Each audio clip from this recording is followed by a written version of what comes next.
L'éducation saine provient de la famille restreinte de l'enfant. Cependant, la pauvreté dans les ménages fait que certains enfants quittent leur domicile, trompés par les trafiquants, à la recherche d'une vie meilleure. Selon Ildefonse Ndaigaya, chercheur en droit des enfants, la traite des enfants se définit par les intérêts des trafiquants. La traite des enfants, il s'agit de ce fait que les enfants quittent les familles pour aller être exploités pour le bénéfice des personnes. Pour les conventions spécifiques des droits et bien-être de l'enfant, ça compte toute activité dans laquelle l'enfant est exploité. Selon toujours ce chercheur, la pauvreté dans les ménages est à l'origine de la traite des enfants. Les rapports de l'UNICEF ont trouvé que la raison fondamentale qui fait que les enfants soient vendus, c'est d'abord la pauvreté des ménages. Dans un pays comme le Burundi, où il y a des familles qui abritent plusieurs enfants, les parents se trouvent dans des circonstances où ils ne peuvent pas satisfaire aux droits de l'enfant. Et là, les parents, contre leur crainte, optent à ce qu'ils envoient quelques-uns de leurs enfants en trafic, bien sûr. Et à la fin du mois, ce n'est pas l'enfant qui perçoit le salaire.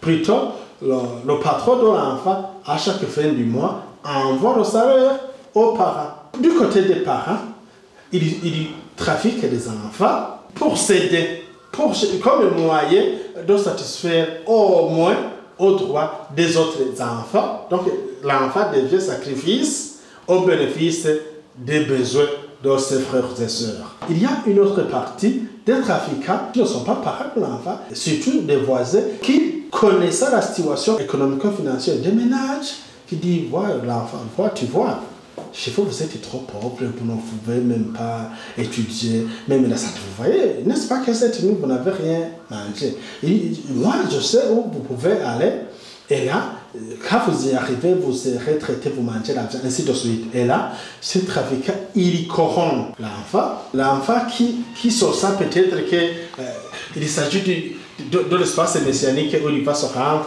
et là, les trafiquants, ils envoient les enfants, après les avoir manipulés, et là, ils perçoivent leur montant. Ildefonse Ndaigaya indique que ces enfants effectuent des travaux forcés, en contradiction avec la loi régissant le travail et les travailleurs. Spécifiquement, pour ce qui est de la loi de 2020 sur le travail et la sécurité sociale au Burundi, en son article 10, on dit que l'enfant, avant 16 ans, ne peut pas être embauché. Les enfants victimes de la traite voient leurs droits bafoués. Le code du travail dit que même lorsque l'enfant est embauché dans l'apprentissage, cet apprentissage ne doit pas être obstacle à son droit à l'éducation. C'est quoi? Lorsque l'enfant quitte la campagne, victime de la traite, son droit à l'éducation, on s'en fout. L'autre droit, je cite même la Constitution, je crois, son article 54, dit que la famille est la base, c'est-à-dire l'enfant doit être éduqué dans la famille. Ce chercheur recommande que les juridictions prennent en main cette situation et qu'elles punissent les contrevenants. Les différentes juridictions peuvent se saisir